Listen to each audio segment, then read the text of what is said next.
Thank you everyone for joining. I am very excited to introduce Jordan from StakeWise. He's going to be talking about what they're working on that's new and transformative and innovative in the staking space. So everyone, please give Jordan a warm welcome.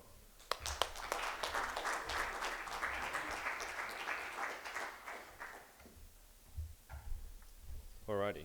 Hello, hello. Can you hear me all right? Okay, cool. So first off, thanks everyone for joining us here today.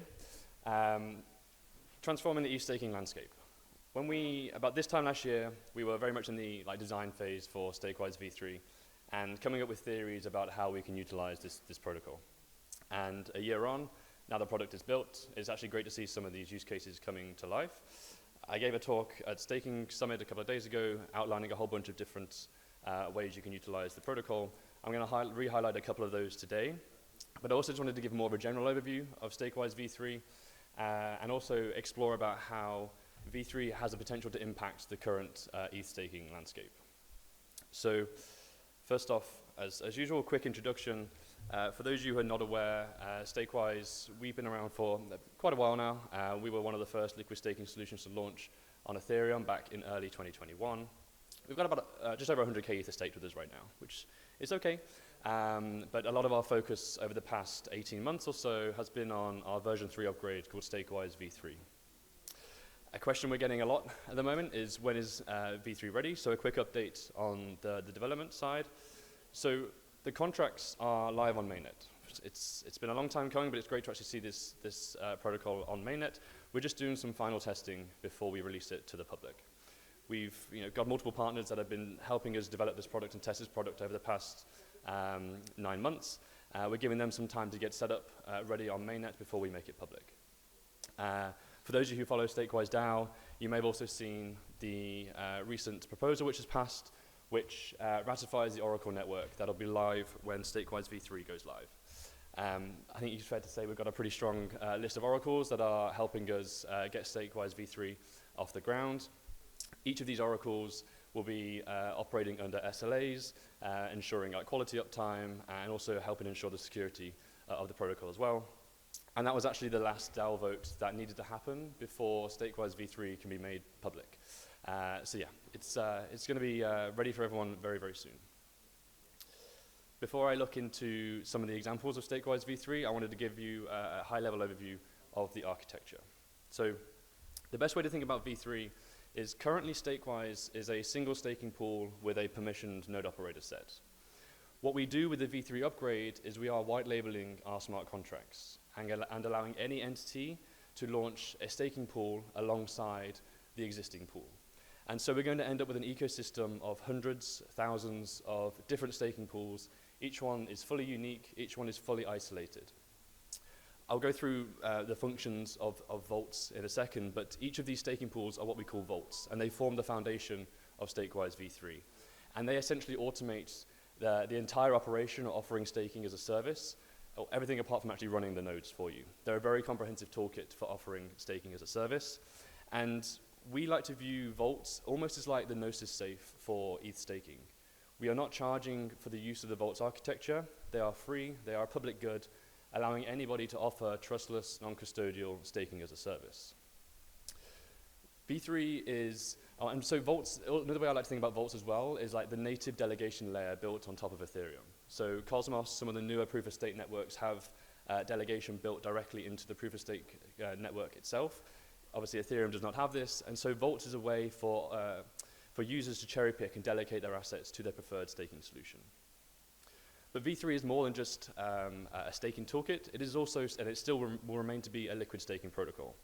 And so with the V3 upgrade, we are launching OS ETH, a new liquid staking token called over-collateralized staked ETH. The clue is in the name here. So this token sits on top of all of the vaults in the ecosystem, and it's over-collateralized.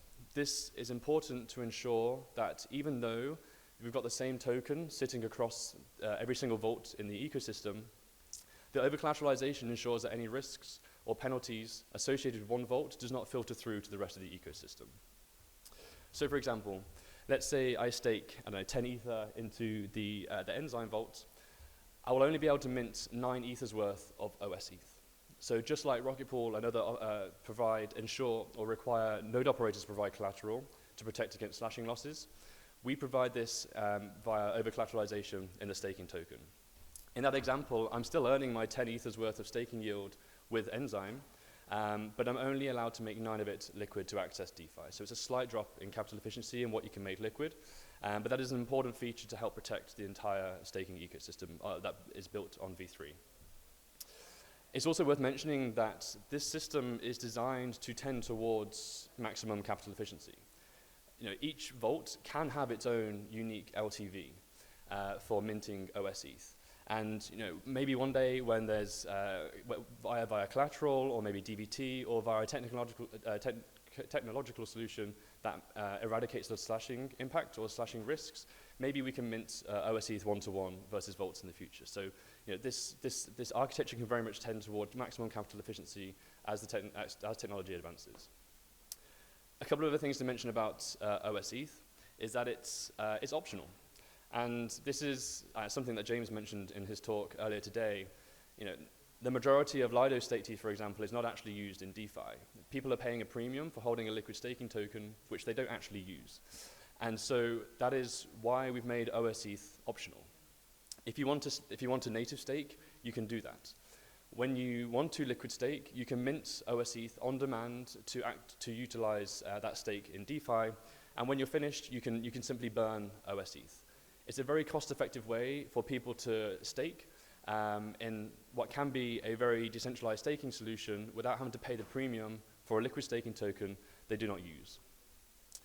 The other thing to mention as well is that OS ETH is a repricing token. And so one of the simplest ways that users will be able to stake with StakeWise V3 is by simply buying and holding OS ETH. Because OS ETH is over-collateralized, that provides inbuilt slashing protection. And because it accrues the yield from the whole vaults ecosystem, it is an incredibly, it's almost the gold standard for LSTs. Inbuilt slashing protection and high diversity on the node operator set. So it's a very high quality LST to hold as a staker, but also to integrate across DeFi. The key thing about OS ETH is that we will be providing a StakeWise or StakeWise DAO the liquidity and integrations for this token. So not only do we provide people with the toolkit to offer trustless, non-custodial staking via vaults, we also give them a ready-made liquid staking ecosystem that all of their users can access. And the goal of this protocol is very much to democratize staking as a service and allow anybody to compete with the larger staking protocols in the liquid staking environments. So just diving down into the vaults layer a little bit more in more detail, vaults can be configured in many ways. For example, you can make a public vault where anybody can delegate assets, or you can make a private vault where there's whitelisting functionality involved. But at the end of the day, each vault is a staking pool and allows for pooled staking, or less than 32 ETH staking. Another thing that vaults do is, as I mentioned, they automate the whole staking process, or staking as a service. Whenever 32 Ether accrues into a vault, the validators are automatically generated on behalf of the node operators that run within the vault. And also, more importantly, they're also automatically exited. This is, I'd argue, quite a hot topic right now, with the EIP going through to look to enable smart contract withdrawals. But for us, we are able to trigger validator exits from day one, as soon as V3 goes live. The way this works is that whenever validators are generated on the StakeWise protocol, the exit message for that validator is encrypted and sharded across the Oracle network, so that whenever a user wishes to unstake and a validator needs to be exited to facilitate that unstaking request, we can regenerate that exit message, exit signature, and exit the validators. This is really important when you're allowing permissionless node operators onto your platform. It means that operators cannot hold funds hostage, and it also just means that node operators just don't need to be on hand whenever unstaking requests need to be submitted. So vaults also enable auto-compounding. The MEV, the tips, the base yield of staking flows back into the vaults. And just like the automatic validator registration, whenever 32 Ether is accrued, more validators can be created. They also allow for tokenization.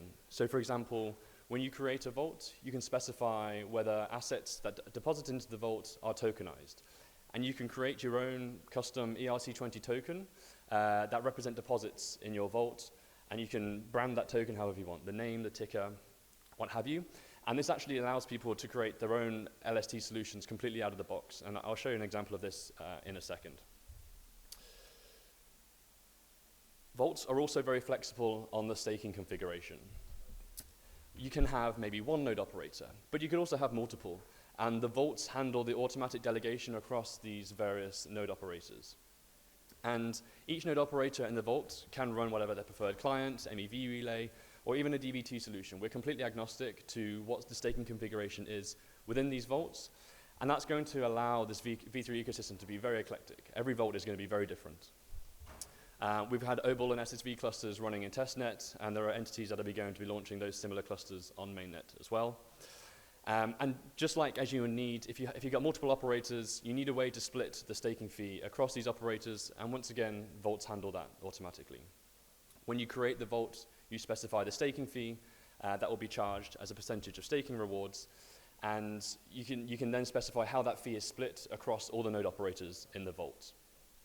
It doesn't just have to be node operators. Maybe there's a node operator who's working and staking on behalf of a wallet. They can then set up a revenue share agreement between the wallet and the node operator however they please, and the vaults handle that for them. So hopefully you get the idea here that the vaults, as I mentioned, they are pretty much a comprehensive toolkit for offering staking as a service. Now, every vault on V3 will be displayed in the V3 or Vaults marketplace. This is a way for node operators, staking solutions to brand their vaults and offer staking as a service through this completely open marketplace. It doesn't just give operators control, it also gives stakers control too. As a staker, you can come and view the marketplace and cherry pick your preferred staking solution. Maybe you want to stake with solo stakers or those running DBT. It gives you the power as a staking delegator to cherry pick your preferred solution.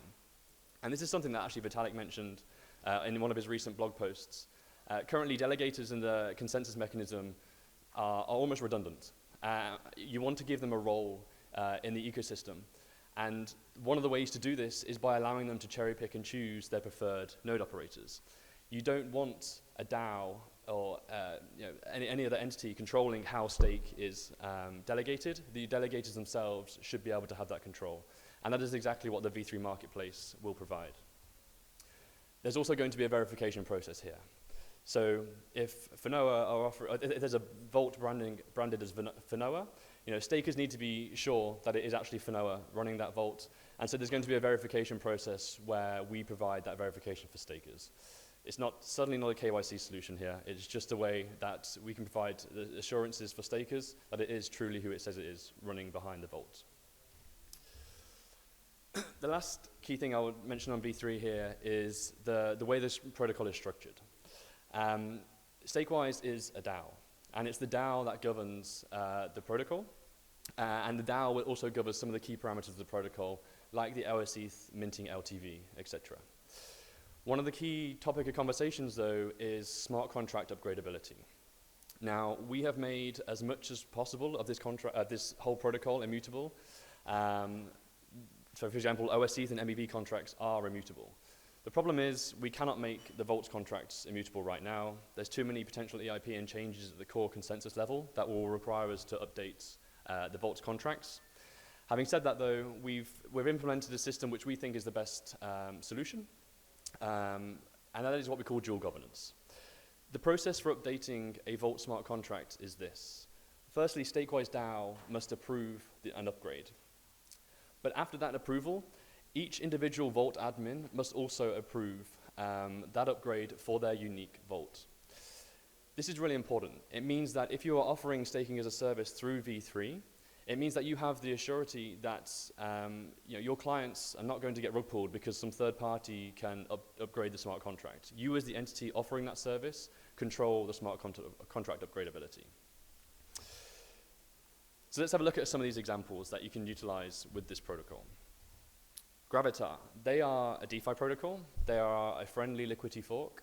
They allow people to take LSTs like RETH, STETH. They're also onboarding OSETH to use as collateral to mint their stablecoin GRI.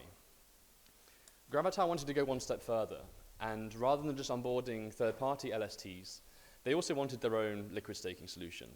And V3 is perfect for them. It works completely out of the box for exactly what they need. So what Gravitar are doing is they're going to be launching a public vault where, again, they enable pooled staking. It's fully permissionless, just like Lido, what StakeWise is currently today. Anyone can stake however much Ether they want into this Gravitar-branded staking pool. And all deposits are going to be tokenized into their unique liquid staking token, GETH. They can then onboard GETH as collateral and integrate it into their own protocol. It's also worth mentioning here that GETH users can still mint OSETH if they wanted to. So for example, maybe if they wanted to, if stakers into Gravitar wanted to use Aave rather than Gravitar, they can still do that via OSETH. But Gravitar is a way for GETH is a way for Gravitar to offer and onboard their own LST solution into their own stablecoin. What's cool about the Gravitar solution, and it also highlights the flexibility of vaults, is that they've partnered with nodet. So nodet is actually a project that's spun out of Rocket Pool. It is a permissioned group of node operators, and by the last count, they've got over 100 node operators, the majority of which are actually Rocket Pool node operators, who can plug and play into any V3 vault to offer node operation services for third parties. And so Gravitar has partnered with nodet such that nodet will be staking the ETH on behalf of Gravitar, on behalf of their staking solution. It's a great example of a protocol providing, using V3 in a fully white label manner to create their own LST, whilst also having an incredibly diversified node operator set providing that solution. So another example is Blockscape.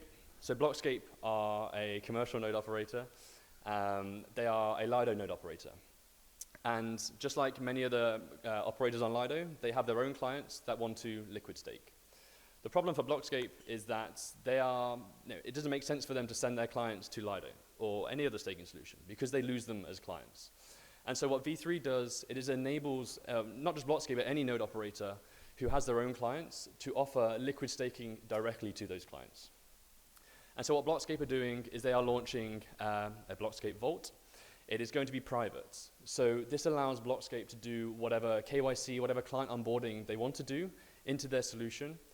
And it also gives this solution some degree of regulatory security. This is not a completely permissionless pool of capital, bless you, but one that has regulatory security as all the capital that enters it is KYC'd. What's also cool about this solution, and again it shows the flexibility of vaults, is that they're utilizing DVT, specifically SSV technology, within this vault. Just to be clear here, Blockscape are not launching their own liquid staking token. This vault will be tokenless. And so they are relying on the liquidity and integrations provided by StakeWise DAO on the OSETH token for their users to liquid stake. And again, this is a good example of utilizing StakeWise V3 as a fully white label solution, where Blockscape don't have to worry about providing liquidity or integrations for a liquid staking token. They can piggyback off the work we are doing with OSETH. Another key use case of V3 is how solo stakers can interact with this protocol. Now, it kind of goes without saying, but solo stakers are the gold standard for decentralization on Ethereum. And currently, their options are fairly limited. You can native stake on your own node. You could also become a node operator for some of the other liquid staking protocols. The problem you have there, though, is that your capital, whilst it is staked, it is still just locked, ultimately as insurance on those other protocols. And you're rewarded by token emissions from those protocols in return. Now, currently there's a decision that users or stakers have to make. Do I want to liquid stake, or do I want to or solo stake? V3 takes away that decision. You, as a solo staker, will be able to become a node operator for your own vault on StakeWise V3, and providing you stake on your node through that vault, you'll be able to mint and access OSETH. It is a great way to give solo stakers the ability to liquid stake. And we're really hoping that this can be a mechanism to help encourage more solo staking and obviously help encourage the diversity of ETH staking on the network. Also, as a solo staker, you will have the ability to offer staking as a service in a trustless, non-custodial way via the Vault's marketplace. And this could be on your own, or it could be in partnership with other solo stakers running DVT. However you want to structure it, you're able to sell staking as a service through V3. There's also some other funky ways that solo stakers can get involved. I've heard it numerous times that there's a group of friends who do not have enough ETH to form a validator themselves, so they all send their ETH to one guy who's the node expert, and he runs the ETH for them. V3 just allows you to do that in a completely trustless way. There's also might be some tax efficient ways for you to stake as well. So for example, if you create a vault where you have your unique vault token, that vault token is repricing. And so if you stake into your vault, you do not have to worry about the daily ETH rewards to account as taxable events. That single token, you just basically effectively buy and hold that token. And so it might be, I'm not giving any tax advice here, but there might be avenues where, depending on your jurisdiction, that staking with V3 can actually be more tax efficient for you as solo stakers. Alrighty, that list is far from exhaustive. Like, there's so many different use cases. As I mentioned, I gave a talk before where there's many more to mention. But hopefully you get the idea that this protocol is pretty powerful. The Gravitar solution is a great example. It will literally take them 5 minutes to launch their own LST with a node operator set that is incredibly diversified. And it's not just launching your own LST. Whilst that is helpful for projects, what we certainly don't need in this space are more LSTs. And I've ranted on stage about this before, so I promise I won't go into too much detail again. But essentially, there are millions of dollars spent on LST liquidity in this space. And ultimately, it's fragmented liquidity because everyone wants their own LST and create liquidity for that LST. What we are doing at StakeWise is removing the need for that. Entities should be focusing and investing money at the core infrastructure level on Ethereum. How can you delegate Ether in a maximally decentralized and secure way? DVT is a great example of this, but we need more focus on that core infrastructure level. And so what V3 allows people to do, or entities to do, is to focus on their own core infrastructure solution, invest in that solution, while still being able to offer liquid staking through the services we provide with OSETH. I'm conscious I'm quickly running out of time, so I'll pause now for questions. But this solution offers a lot more utility and hopefully gives people the ability to democratize staking as a service. That is our ultimate goal here. I'll pause now for questions. Thank you.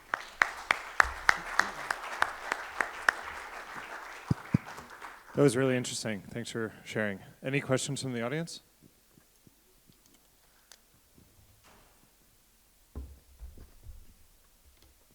Great talk, Jordan. For the vaults that are going to be multiple node operators, I guess we have Pacific Testnet to kind of give some insight here, but how do you see them marketing themselves going forward on mainnet? Do you think some of them will advertise like the MEV relays they're using, or how do you see them differentiating each other going forward? Yeah, that's exactly right. So ultimately, it's a marketing exercise, and these operators want to find ways to stand out. So one of the ways you mentioned MEV, that is a great way for operators who some operators do a lot of research in MEV and they have some funky MEV relays. It'll be very easy for them to offer custom MEV relays, maybe get higher APYs, what have you. But it's more than just APYs. It's like using DVT solutions. We're going to be big advocates of people using DVT within V3. And so having a group of node operators that form a DVT cluster will be a great way to stand out and provide a higher quality staking service than maybe just a standalone node operator. There are also other niche examples, like maybe operators in certain jurisdictions grouping together to offer like regulatory secure staking towards a specific institutional group, or even the opposite actually, and having like one node operator from LATAM, one node operator for Europe, etc. Highly diverse, like geographically diversified set of operators all coming together. Ultimately, in the marketplace, it's going to be unique structures that stand out, and there are many ways that operators can ultimately provide that. One other thing I wanted to flag here is that node operators don't need to be reliant on the marketplace that we provide. This is fully white label, and so as a node operator, you can have your own sales pipeline where you can attract capital and however you please, and you never actually need to send stakers to the StakeWise UI. You can do it completely, embed it completely in your own UI if you want to go down that route. So there's many possibilities for operators there. Thank you very much, Jordan. Awesome.